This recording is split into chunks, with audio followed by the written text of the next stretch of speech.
آپ کو لیے چلتے ہیں اسلام آباد، جہاں پر P T I chairman Imran Khan تقریب سے خطاب کر رہے ہیں۔ اور دوسرا بڑا چیلنج یہ ہے کہ ہماری ایکسپورٹس گر رہی ہیں اور جو ہماری امپورٹس ہیں وہ بڑھ رہی ہیں، اور جو ٹریڈ گیپ ہے وہ اس سطح پہ پہنچ گیا ہے کہ ہمارے روپے کے اوپر پریشر پڑا ہوا ہے، اور وہ بھی واضح ہو گیا کہ 5 سالوں میں روپیہ گرا ہے 100 روپے سے 125 روپے پہ پہنچ گیا۔ تو یہ بڑے کرائسس ہیں، کیونکہ جب روپیہ گرتا ہے تو پھر ساری چیزیں مہنگی ہو جاتی ہیں، اور جب مہنگی ہوتی ہیں تو عام آدمی کی زندگی اور مشکل ہو جاتی ہے۔ اور ہمارا جو ان فیلڈ پالیسیز کی وجہ سے جو سب سے بڑا چیلنج وہ یہ ہے کہ میجورٹی غریب ہو رہی ہے اور ایک چھوٹا سا طبقہ ہے جو کہ بینیفٹ کر رہا ہے سسٹم سے۔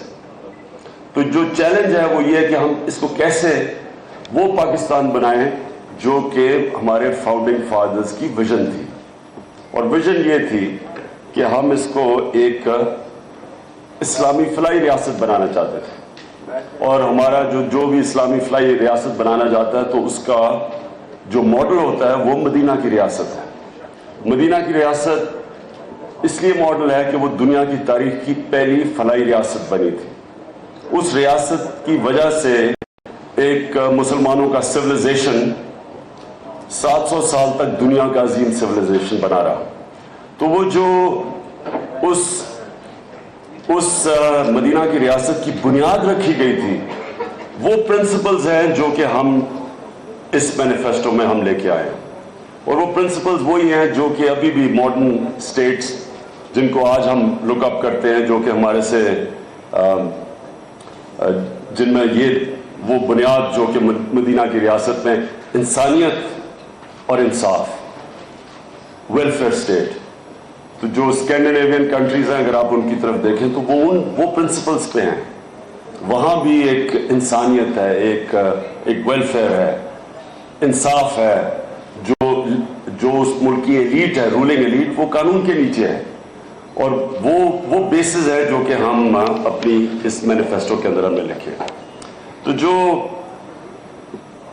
دو مین چیلنجز ہیں اس ملک کے کہ ہم نے کیسے یہ دو ٹریڈ اور فسکل ڈیفیسٹ کو میٹ کیسے کرنا ہے، تو اس کے لیے میں پہلے تو یہ واضح کر دوں کہ کوئی ایزی سلوشنز نہیں ہے۔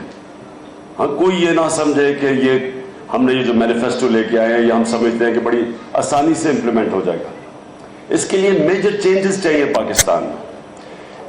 اس کے لیے سب سے جو امپورٹنٹ چینج چاہیے کہ جس طرح ہم اپنی حکومتیں چلا رہے ہیں اب تک، ہمیں اس کو بالکل چینج کرنا پڑے گا۔ ہماری جو حکومتیں چل رہی تھیں اور ہمارا گورننس سسٹم تھا، ہمارے لائف ٹائم میں ڈی جنریٹ کیا۔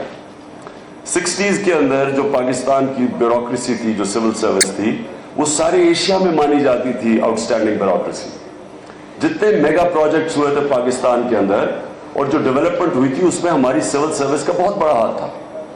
اس کی وجہ یہ تھی کہ ایک تو ہمارا سول سروس کا امتحان سب سے مشکل ہوتا تھا اور میرٹ کے اوپر لوگ آتے تھے، اور دوسرا ڈی پولیٹیسائز تھی۔ جو 70s سے آہستہ آہستہ پولیٹیسائزیشن شروع ہوئی اور وہ بڑھتی 1985 کے بعد اور بڑھ گئی، اور پھر 90s اور یہ اس کے بعد جو دور ہے اس میں بیوروکریسی ہماری اس کی ایبلٹی ڈیلیور کرنے کی ختم ہو گئی۔ تو یہ جو آپ آج پرابلمز دیکھ رہے ہیں پاکستان کے جو میجر گورننس کے پرابلمز ہیں، اس کی بہت بڑی وجہ یہ ہے کہ ہماری جو بیوروکریسی کی ڈیلیور کرنے کی کیپیسٹی ہے وہ ختم ہو گئی ہے، اور اس کی وجہ سے ہمارے ادارے کمزور ہو گئے ہیں، اور ادارے کمزور کیے گئے ہیں۔ جو اسٹیٹ انسٹیٹیوشنز جب کمزور ہوتی ہیں تو گورننس سسٹم نیچے سے چلا جاتا ہے، اور جو سب سے بڑا جو ہماری 22 سال کی جنگ ہے کرپشن کے خلاف، کرپشن کرتی یہ ہے کہ وہ آپ کرپٹ اوپر پاور میں آ کے کرپشن کر ہی نہیں سکتے جب تک ادارے تباہ نہ کریں۔ تو ادارے اگر آج ہمارے تباہ ہیں تو اس کی دو وجہ ہے کہ یہ تباہ کیے گئے ہیں، اور اس کی دوسری وجہ یہ ہے کہ جو بیوروکریسی ہے ہماری بیوروکریسی پولیٹیسائز ہو گئی۔ تو ہم نے میں یہ شروع کر دوں کہ ہم نے کے پی میں سب سے پہلے لوگ پوچھتے ہیں یہ مینیفیسٹو دیکھنے سے پہلے کہ آپ نے کے پی میں آپ کی کیا پرفارمنس تھی۔ کے پی میں جو ہم کریڈٹ لیتے ہیں, ہم جو سب سے بڑا کریڈٹ لیتے ہیں وہ پولیس کا اس لیے کہ یہ سب سے مشکل چیز ہے ٹھیک کرنے کے لیے, کیونکہ پولیس پاکستان کے اندر استعمال ہوتی ہے as a tool for political victimization. لوگوں کے اوپر, مخالفین کے اوپر انتقامی کارروائی کرنے کے لیے پولیس جو استعمال ہوتی رہی, وہ آہستہ آہستہ پولیس کو اس نے کرپٹ کر دیا اور اس کی ایبلٹی لوگوں کو پروٹیکٹ کرنے کی وہ ختم ہونی شروع ہو گئی. تو پختونخوا میں جو ہم کریڈٹ لیتے ہیں کہ ہم نے ایک صوبے نے اپنی پولیس کو ڈی پولیٹیسائز کیا, ہم نے پولیس ایکٹ پاس کیا جو کسی اور صوبے نے نہیں کیا, پولیس کو انسولیٹ کرنے کے لیے پولیٹیکل پریشر سے, اور یہ ایک مثال بن گئی ہے کہ اور اس کی ڈیلیوری آپ کے سامنے ہے کہ ہر چیز نیچے آئی ہے کے پی میں. کرائم نیچے آئی, ٹیررزم جو صوبہ سب سے بڑا ڈیوسٹیٹ ہوا تھا ٹیررزم سے. جب 2013 میں پی ٹی آئی کی گورنمنٹ آئی تو سارے تینوں مین بڑے صوبوں کے اندر 99 ٹیررسٹ بڑے اٹیکس تھے. صرف فاٹا میں اور پختونخوا میں 200 ٹیررسٹ اٹیکس تھے. 1200 پولیس والے ہمارے مر چکے تھے ٹیررسٹ اٹیکس میں. ہمارے 2 ایم پیز کو خودکش حملوں میں مارا اور ایک ہمارے منسٹر کو, تو 3 ہمارے 2 ایم پیز اور ایک منسٹر خودکش حملے میں مارے گئے تھے جب پی ٹی آئی کی گورنمنٹ آئی. تو ادھر سے اب تک جو پی ٹی آئی کی گورنمنٹ کی اچیومنٹ ہے اس میں پولیس کا بہت بڑا ہاتھ ہے, کیونکہ اگر وہ پولیس وہ کریٹ نہ کرتی ایٹماسفیئر, نہ اسٹیبلٹی آتی وہاں, نہ وہ پیس آتی, نہ لوگوں کو کمفرٹ ہوتا کہ وہ پختونخوا میں جو ہمارے اپوزیشن کے لوگ جو جن کی ضرورت نہیں تھی جلسے کرنے کی اپنے دور میں, وہ آ کے جلسے کرنا شروع ہوئے اس لیے کہ پولیس نے پرفارم کیا. تو نمبر 1 میں کریڈٹ لیتا ہوں پولیس کا, اور یہی ہمارا پیٹرن ہے کہ پاکستان میں جو انشاءاللہ جو ہم نے اس میں لکھا ہوا ہے کہ جو اداروں کو مضبوط کریں گے, تو اس کی بہت بڑی وجہ یہ ہے کہ ہم جس طرح پولیس کو انسولیٹ کیا, میرٹ لے کے آئے, پروفیشنلزم لے کے آئے, سزا اور جزا کی پولیس میں 5000 پولیس والوں کو نکالا کرپشن کے اوپر, اور اس طرح وہی ہر ادارے کا ماڈل ہے. میں یہ بھی کہتا ہوں کہ ہماری پختونخوا میں جو بیوروکریسی ہے ہم نے پوری کوشش کی اس کو ڈی پولیٹیسائز کرنے کی, اور باقی صوبوں سے آپ کمپیئر کریں, کوئی یہ نہیں کہہ سکتا کہ پیسے لے کے بیوروکریٹس کو اپوائنٹمنٹس دی, جو کہ باقی صوبوں میں بڑی ایلیگیشنز ہیں. اور اسی طرح جو ہم کریڈٹ لیتے ہیں اسکولوں کا, کیونکہ ہم نے جو 2 ہماری اس مینیفیسٹو میں پاکستان کو اس دلدل سے نکالنے کے لیے 2 مین ہماری اٹیک کے طریقے ہیں. 2, ایک ادارے مضبوط کرنا اور دوسرا ہیومن ڈیولپمنٹ کرنا, یعنی جو پیسے اسٹیٹ بنائے وہ انسانوں کے اوپر خرچ کرے. میں مدینہ کی ریاست کی اس لیے مثال دیتا ہوں کہ وہ اس ریاست میں جو سب سے بڑی کمال تھی کہ حکمران جو اس ریاست کے سربراہ تھے وہ عوام کا پیسہ اپنے اوپر نہیں خرچ کرتے تھے. جو زکوٰۃ کا کانسیپٹ تھا, پیسے والے پیسے دیتے تھے اور وہ سارا کمزور طبقے پہ خرچ ہوتا تھا, جو آج اسکینڈینیویا میں ہوتا ہے. جو کلاسک اگزامپل ہے کہ پیسے والے ٹیکس دیتے ہیں, وہ ٹیکس خرچ ہوتا ہے ان لوگوں کے اوپر جو افورڈ نہیں کر سکتے. تو اس لیے یہ ہے کلاسک ویلفیئر اسٹیٹ. تو ہم پاکستان کو جو چینج کرنا چاہتے ہیں, جس طرح جو اسٹیٹ بالکل بدلنی چاہیے, وہ یہ کہ اسٹیٹ کی ذمہ داری لے اپنے کمزور طبقے کی. جو ساری اسٹیٹ کی ساری پرائیورٹیز ہو وہ اس کا کمزور طبقہ ہو. تو اس میں کمزور طبقے میں غریب طبقہ, اس کو کیسے لوگوں کو غربت سے اٹھانا ہے, کیسے آپ نے نوجوانوں کو نوکریاں دینی ہیں, کیسے اپنے بچوں کو تعلیم دینی ہے اور گورنمنٹ سکولز پہ تعلیم دینی ہے, کیسے جو لیبر ہے وہ کیسے پیسے بچا سکتا ہے, اپنے اتنے پیسے بچائے کہ وہ اپنے گھر کو امپروو کر لے, بجائے یہ کہ وہ سارا وقت اس کا لگاؤ بنیادی ضروریات ہی پرووائڈ کرنے کے لیے اپنی فیملی کو. کیسے کسانوں کی مدد کرنی ہے. یہ بہت بڑا ایشو ہے آج پاکستان کا کہ ہمارا جو ایگریکلچر سیکٹر ہے جو سب سے بڑا امپلوائے کرتا ہے لوگوں کو, اور جس میں غربت سب سے تیزی سے بڑھ رہی ہے, اس کو ریوائیو کیسے کرنا ہے, یہ اس مینیفیسٹو کے اندر ہے. بزنس کمیونٹی کو ہم نے کیسے بزنس کمیونٹی کو اٹھانا ہے. ایکسپورٹس گر رہی ہیں تو کوئی ملک بھی یہ جو روپیہ گر رہا ہے ہمارا, اور یہ جو ٹریڈ گیپ بڑھ رہا ہے, جب تک ویلتھ کریشن نہیں ہوگی تو ملک میں تو پراسپیرٹی نہیں آئے گی. تو کیسے ہم نے بزنسز کو انسینٹیوز دینے ہیں, ہم نے کیسے ان کی مدد کرنی ہے, کیسے کئی ایسے ریشنل ٹیکسز لگے ہوئے ہیں اور کوانٹٹی ٹیکسز اتنے زیادہ کیے ہیں کہ وہ جو کاسٹ آف ڈوئنگ بزنس ہے وہ اتنا اوپر پہنچ گیا ہے کہ پاسبل ہی نہیں ہے کہ بزنس ہماری کمپیٹ کرے ہمارے کمپیٹیٹر سے ہندوستان میں اور جو بنگلہ دیش میں. یہ ہم نے اس مینیفیسٹو میں لکھا ہوا ہے. اور جو موٹی موٹی چیزیں میں اس کی مینیفیسٹو کی بتاتا ہوں کہ جو اس وقت چیلنجز ہیں. چیلنج یہ ہے سب سے پہلے کہ ہم پاکستان میں نوکریاں کیسے دیں. نوکریاں کا اس لیے بڑا ہے کہ پاکستان کا سیکنڈ ینگسٹ پاپولیشن ہے. تو ہم نے جو بھی کرنا ہے, ایک گورنمنٹ نے ابھی سے پلاننگ کرنی ہے کہ ہماری جو میسو یوتھ ان امپلائمنٹ ہے اس کو ہم نے کیسے ایڈریس کرنا ہے. تو ہم نے اس کے لیے میں ذرا آپ کے کوشچن اور آنسرز کی انتظار کروں گا, لیکن میں نے آپ کو جو مین پوائنٹس ہیں وہ میں آپ کو بتا دیتا ہوں.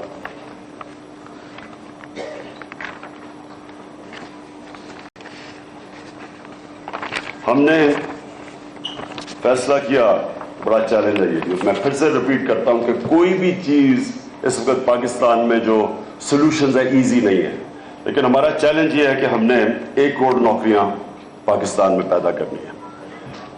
اس کے لیے ہم نے اس کے لیے جو فیصلہ کیا, ایک بڑا کمپریہنسو لو کاسٹ ہاؤسنگ کا ہم ایک اسکیم لے کے آ رہے ہیں. ادھر بھی ہم نے اپنے آپ کو بڑا سٹیپ ٹارگٹ سیٹ کیا ہے, اور وہ ہے 50 لاکھ گھر 5 سالوں میں.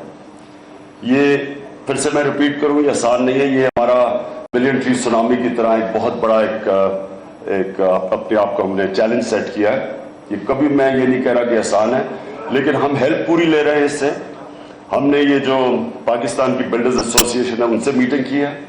ایک پاکستان میں جو اس وقت انگلینڈ کا ملک ریاض کی کیلر کے جو اس وقت بلڈر ہیں وہ ہمارے ہیں سرپرائزنگلی انیل مسرت, پاکستانی ہیں, انگلینڈ میں پیدا ہوئے. وہ اس وقت سب سے بڑے بلڈر ہیں انگلینڈ کے اندر. تو ان سے بھی ہم نے پوری ہیلپ لی ہے ڈیٹیلز کے. اس کے لیے یہ جو اتنا بڑا چیلنج ہے ہاؤسنگ کا, یہ ہم کیا کریں. اگر ہم کامیاب ہو جاتے ہیں تو یہ ایک چیز ہوگی جو پاکستان میں اکانومی کو بھی اٹھا دے گی, نوکریاں بھی دے گی, اور اس کی ریلیٹڈ انڈسٹریز ہیں. انیل مسرت کے مطابق 200 انڈسٹری افیکٹ ہوتی ہے اگر آپ ہاؤسنگ اسکیم شروع کر دیں, اور کوئی کہتے ہیں کہ 100 انڈسٹری اس سے متاثر ہوتی ہے. تو ہمارا اس سے پورا جو بینکنگ سسٹم ہے اس کو بھی کیٹر کرنا پڑے گا, اس کے لیے مورگیج سسٹم لانا پڑے گا. اور سب سے زیادہ چیز کہ نئی کمپنیز آئیں گی کنسٹرکشن کی, میدان کے اندر نئے لوگوں کو موقع ملے گا کنسٹرکشن کے اندر پارٹیسپیٹ کریں, اور گورنمنٹ ان کو فیسیلیٹیٹ کرے گی. یعنی گورنمنٹ کا کام نہیں ہوگا ہاؤسنگ بنانا, گورنمنٹ پرائیویٹ سیکٹر کو لے کے آئے گی, ان کے لیے آسان کرے گی کام. جدھر جدھر ہو سکے گورنمنٹ سٹیپ ان کرے گی ان کی مدد کرنے کے لیے. ہماری جو کوشش وہ یہ ہے کہ 1 ونڈو آپریشن کریں ان کے لیے, کہ آسان کریں, یہ جتنی رکاوٹیں ہیں ان کے راستے میں وہ کم کریں.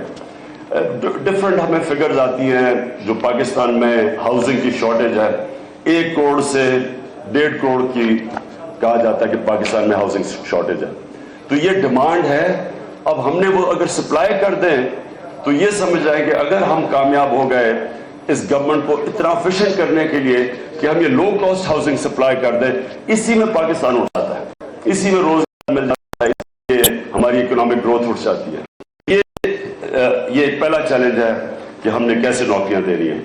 دوسرا ہمارا یہ خیال ہے کہ سی پیک ایک بہت بڑی اپرچونٹی ہے, اور ہم اس کو پوری کوشش کریں کہ اپنا governance putting a house in order, کہ ہم سی پیک کا فائدہ اٹھا سکیں.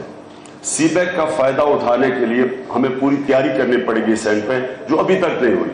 تو سی پیک گیم چینجر نہیں ہے, سی پیک گیم چینجر بن سکتا ہے. یہ بہت بڑی اپرچونٹی ہے پاکستان کو کہ اس سی پیک کو اگر ہم اپنے آپ کو آرگنائز کر دیں تو ہم اٹریکٹ کر سکتے ہیں بہت زیادہ انویسٹمنٹ. اسمال اور میڈیم انڈسٹری یہ ہمیشہ امپلائمنٹ بھی سب سے زیادہ دیتی ہے, یہ بیک بون ہوتی ہے ایک ملک کی. اس کے اتنی رکاوٹیں ہیں اسمال اور میڈیم انڈسٹری کے سامنے. تو ہم اپنے آپ کو, جس طرح میں نے شروع میں کہا کہ جس طرح ہم گورننس وہ بدلنا پڑے گا, وہ سارا سسٹم بدلیں گے. یہ جو ایک اس وقت ایک بہت بڑی ایک ریڈ ٹیپ بن گئی ہے, جو میں پھر سے کہتا ہوں کاسٹ آف ڈوئنگ بزنس وہ اتنی اوپر ہے کہ بزنس میں انسینٹیو نہیں ہے بزنس سیٹ اپ کرنے کا. تو اس لیے یہ اسمال اور میڈیم انڈسٹری یہ ایک بہت زبردست اپرچونٹی ہو سکتی ہے ینگ انٹرپرینرز کے بھی اور بزنس کرنے کے لیے. اور پھر ایکسپورٹس, اس وقت ہماری ٹیکسٹائل ایکسپورٹس گر چکی ہے, جس کی جو مین ایکسپورٹ ہے پاکستان کی وہ ٹیکسٹائل ہے. اس کے لیے ہم نے پوری ایک ٹیکسٹائل پالیسی بنائی ہوئی ہے کہ ہم ان کو کیسے موقع دیں گے پھر سے کمپیٹ کرنے کا, جو سب کانٹیننٹ میں اور ویتنام سے جو کمپٹیشن ہے. اور آخر میں جو سب سے ہمیں پختونخوا میں فائدہ ہوا, جو ہم نے غربت لے کے آئے پختونخوا میں اور جو لوگوں کو روزگار ہم نے پرووائڈ کیا, ایک بہت بڑی پاکستان میں انٹیپڈ انڈسٹری ہے, وہ ہے ٹورزم کی. پاکستان میں آپ حیران ہوں گے کہ اتنی ٹورزم سائٹس ہیں